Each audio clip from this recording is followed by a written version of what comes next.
These indeed are trying times for Africa's most populous nation. No less than 51 passengers abducted in a train on the 28th of March are still in captivity.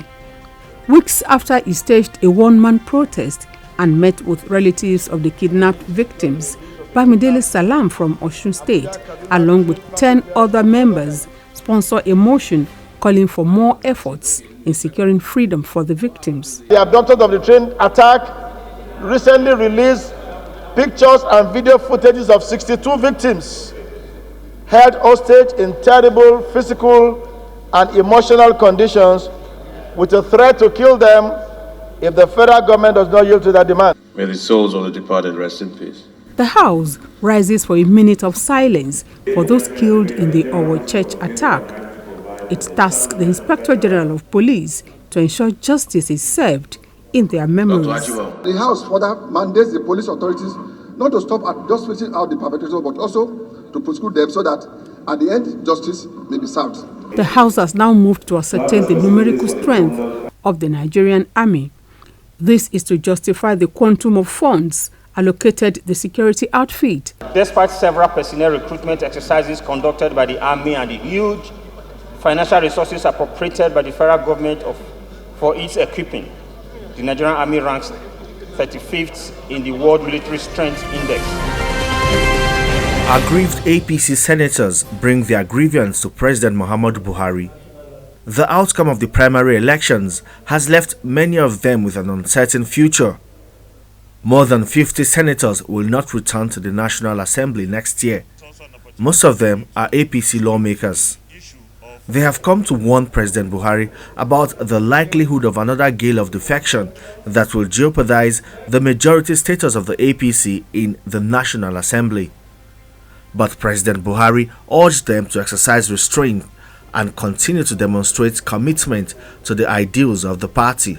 I have noted your grievances, particularly as it concerns the just concluded processes, the cost to the nation, the threat to the majority position held by our party in the legislative chambers, and likely consequent costs to the electoral fortunes of our party as we approach the general elections. We must not allow these dire threats to come to pass.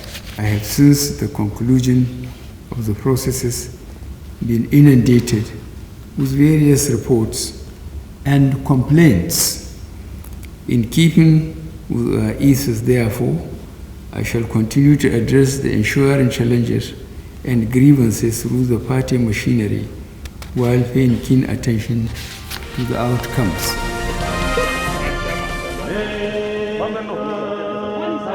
Coming under Order 41 and 51 of the Senate Standing Orders, the chairman of the Senate's Committee on Judiciary, Human Rights and Legal Matters presents a motion of urgent public importance.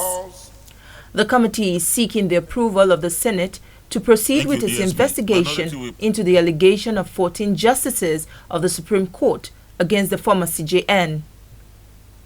This means Justice Tanko Muhammad may not get the much desired respite despite his sudden resignation on health grounds. The Senate further observes that the committee is taking steps to look into the matter as directed by the President of the Senate by making arrangements to interface with relevant stakeholders both at the bar and on the bench.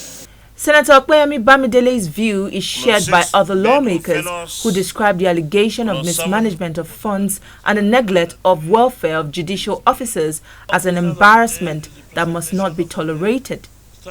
They say the judiciary, as a third arm of government, deserves first-class treatment like other arms of government. It's a co-equal arm of government. The creation of the Constitution just the way we are and just the way the executive is. And Mr. President, is very, very, very embarrassing. We don't hear of these complaints in the executive arm. People being told to, in the executive to close offices at 4 p.m. and go home. Not even here in the National Assembly.